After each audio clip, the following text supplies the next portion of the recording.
Good afternoon. You're listening to the YouTube channel called In Focus with Silvana Pavlovska. Today is the 10th of April 2024.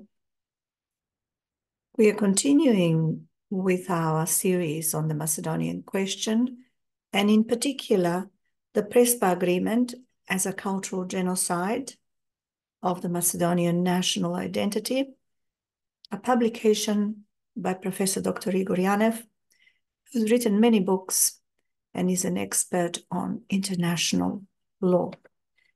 Still on chapter 4, but very soon we will be completing chapter 4 and continuing with the next chapter, which will be chapter 5, of course. The Bulgarian invention for conditioning seems to be almost copy-paste strategy already seen in the Greek methodology of the dispute creation and the resolution. As an effect of negotiations, ethnic national Macedonian community was internally divided as never before in the Macedonian modern history. The Macedonian government, already in view of the Macedonians, in quotes, sold to the Greeks, in quotes, an ancient history. And now, in addition, Bulgarians, quote, got the entire Middle Age history again by consent.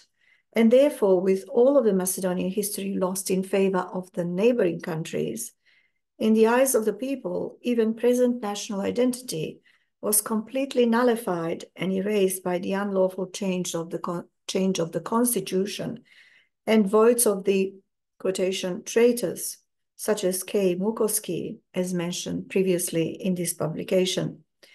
At the end of the renaming of Macedonia, there was not an award which was promised by the EU for apparent humiliation in the form of the opening date for the negotiations with the European Union for state membership.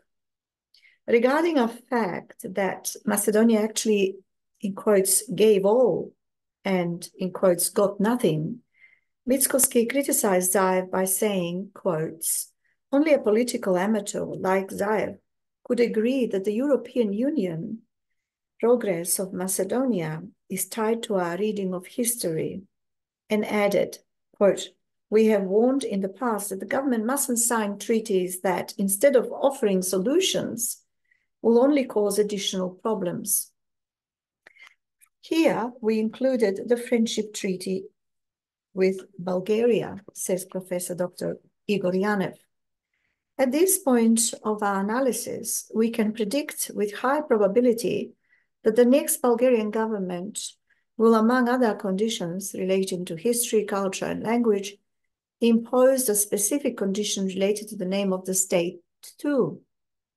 According to the PRESPA agreement, it is an obligation to use as an official state's name Republic of North Macedonia, an unofficially abbreviated form, in quotes, North Macedonia. My prediction, says Professor Dr. Igor Janev, is that in some future compromising agreement with Bulgaria, will perhaps impose a demand that, in quotes, North Macedonians in both official and unofficial situations or cases always must use an abbreviated term, Republic of North Macedonia, erga omnes, because North Macedonia per se, in quotes, could be interpreted as territorial aspirations, end of quote, vis-a-vis Bulgarian state, or alternatively change its national name in accordance with the findings of the Joint Commission on History Matters. The Macedonian Minister of Foreign Affairs, Biosmani, stated the following, quote, if the short name causes certain concern in Bulgaria that someone could interpret that as a territorial pretension to the historical region of Macedonia, we have no problem in making an additional clarification to Bulgaria that both the long and the short name which are in use refer to the same territory, that of the Republic of North Macedonia, end of quote. And he also added, quote, that is willing to clarify and necessary and possibly add an annex to its 2017 friendship treaty with Bulgaria to sort the issue out and to guarantee that the use of the shortened name North Macedonia does not imply claims on Bulgaria's territory. End of quote. Isn't that incredible? A Minister of Foreign Affairs who's not a Macedonian by ethnicity or descent, but what do we call it? An Albanian and a publicly proclaimed Albanian, has made such statements, which I have just read to you, contained in the book, The PRESPA Agreement as Cultural Genocide of the Macedonian National Identity. Who does B. Osmani think he represents? Is he the minister of the Republic of Macedonia, or is he a minister of the Republic of Albania or Kosovo? Which one is it? Because no such minister representing the Macedonian state would make such statements and make decisions in relation to matters related to Macedonia and Bulgaria. In that light, we can only drive a logical conclusion that Macedonia will not be able to resolve this so-called dispute with Bulgaria, and therefore the country will never become a member of the European Union due to the impossibility to perform the obligations stemming from the Greek PRESPA agreement and the Bulgarian treaties. Namely, the Bulgarian treaty plays a crucial role as a sort of amendment to the PRESPA agreement. Yeah, exactly that. And it is obviously fulfilling a gap regarding the national language and a modern history in order to redefine the so-called North Macedonians as a part of the Bulgarian nation, or as Western Bulgarians, in quotes, as final designation in the process of assimilation, says Professor Dr. Igor Janev. Additional limitation for the use of a full new constitutional name of the country without any provided abbreviations, combined with an obligation to use the term North Macedonians, or rather ungrammatically fusion North Macedonians, and one word in every formal situation, even non-official or private, would eventually produce a total legal and political chaos, and most certainly a huge destabilization of internal system and the Macedonian community. This will certainly provide a different destiny for Macedonia, most certainly not in the EU, but rather in the territorial or administrative borders of Bulgarian state or state of Great Bulgaria in a period of time. Even without further states redefinitions, other Bulgarian conditions are also impossible to fulfill, says Professor Dr. Igor Janev. So the only logical conclusion is that Zaev and Nikola Dimitrov were made puppets in the hands of the Bulgarian administration, aiming at territory, not just language and history, even from the very start of their mandates in 2017. Generally speaking, when the top leaders of the country decide to sacrifice the independence and national identity as the top national interest, the only logical explanation is that they work for the interest of the other country, i.e., in this case, for the Bulgarian state. As we mentioned previously, the first diplomatic step of the new Prime Minister Zaev in 2017 was signing a treaty with Bulgaria that later became a ground for conditioning Macedonia for the EU membership. Later, the Bulgarian conditions based on that treaty under Portugal's presidency became the official European Union conditions for Macedonian opening talks. At the domestic plane, the first important move of Zaev was smuggling the bilingual law that in fact regulates constitutional matter, use of languages, without making any amendments to the constitution, and with the law that requires qualified majority rather than a simple one. This bilingual law was necessary to ensure execution of the Tirana platform, aimed to transform the country from a unitary, that is one nation, to a binational state. At that point, and when discussed smuggling of the constitutional amendments, says Professor Igor Janev, we observed blatant dependency of Zaev and his administration on the Albanian foreign influence. In order to understand the role of Zaev and his administration, we need to mention and emphasize that from 1992 existed strict unofficial principle that after each general elections, the winning party from the Macedonian bloc of parties always form an executive government in coalition with the winning party from the Albanian political bloc, that is, the Albanian parties.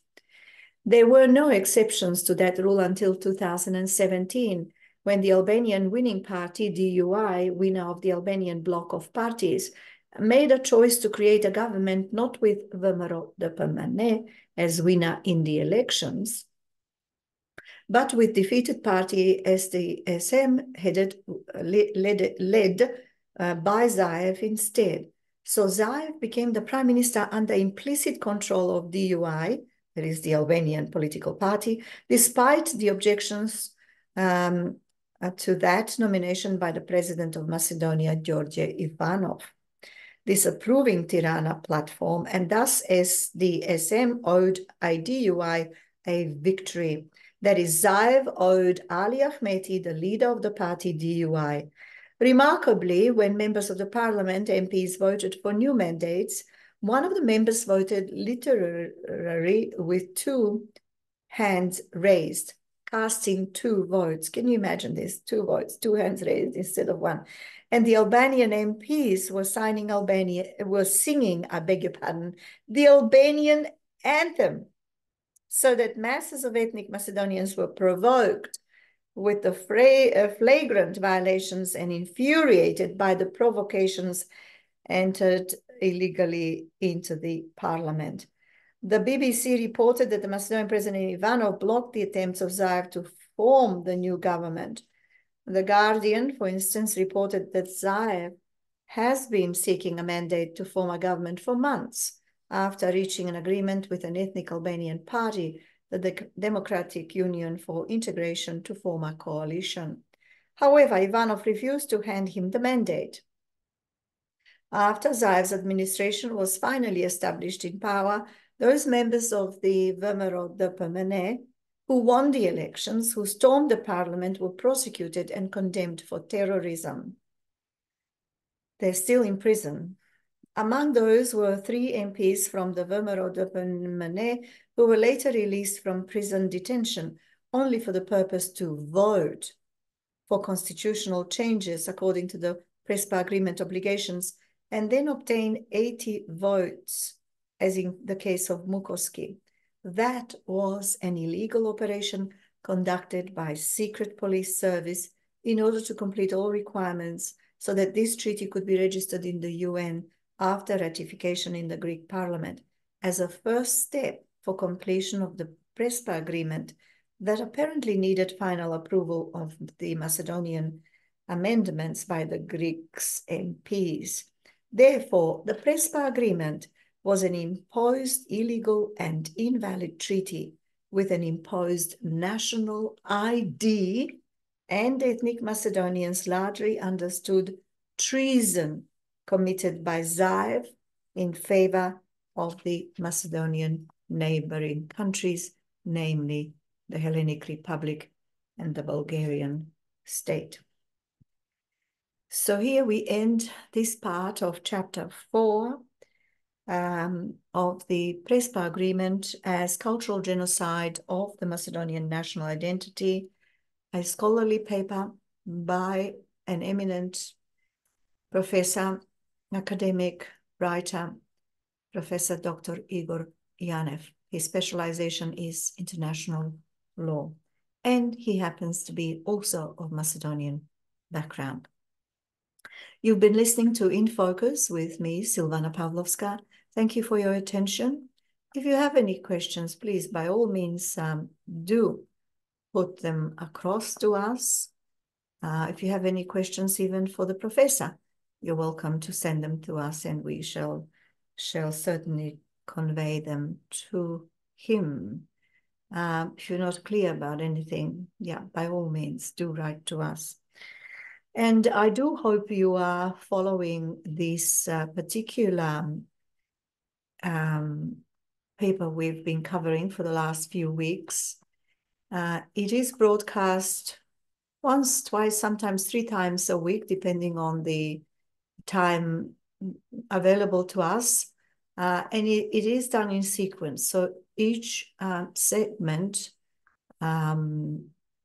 each broadcast contains a date. So it is in a sequence. So you'll be able to follow the dates if you like.